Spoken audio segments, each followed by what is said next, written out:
নমস্কাৰ পুনৰ এটা নতুন চৰকাৰী চাকৰি আপডেট লৈ আহিছোঁ যোৰহাট ডিষ্ট্ৰিক্টত নতুনকৈ ভেকেন্সি খালী হৈছে এই ভেকেন্সিটোনো কি হয় আপোনালোকে এই ভিডিঅ'টোতে গম পাব সব ভিডিঅ'টো শেষলৈকে চাব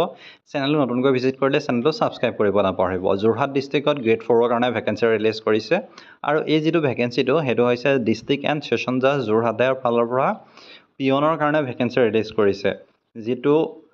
হ'ব ডিস্ট্ৰিক্ট এণ্ড সেশন জাজ যোৰহাট আৰু court and office of civil জাজ তিতাবৰত আৰু ইয়াত যদি আমি চাবলৈ যাওঁ তেন্তে পিয়নৰ কাৰণে 4টা ভেকেন্সি ৰিলিজ কৰিছে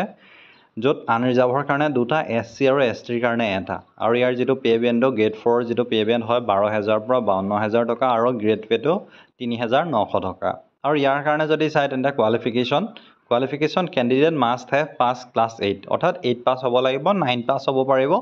10 পাস হ'ব পাৰিব বা 11 পাস হ'ব পাৰিব আৰু কৈছে যে ৰিড আপ টু ক্লাস 12 তালৈকে হ'ব পাৰিব candidate who have passed HSSLC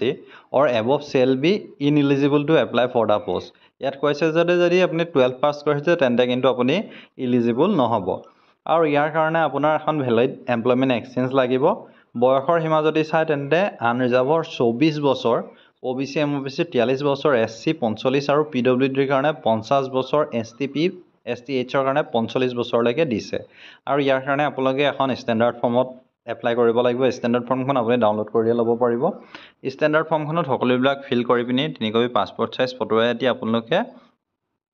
ইয়াৰ যেটো এড্ৰেছ হয় সেই এড্ৰেছটোত পঠাই দিব লাগিব ইয়াৰ লাষ্ট ডেটটো 17/7/2025 আৰু এপ্লিকেশন ফৰ্মখন হক বা এডভাৰটাইজমেন্ট ডিটেইলছটো আপুনি ইয়াতে লাভ কৰিব ডেসক্ৰিপচনতে গৈ লাভ কৰিব নতুবা আপুনি অফিচিয়েল ৱেবছাইটত গৈও লাভ কৰিব পাৰিব ইমানে আছিল ধন্যবাদ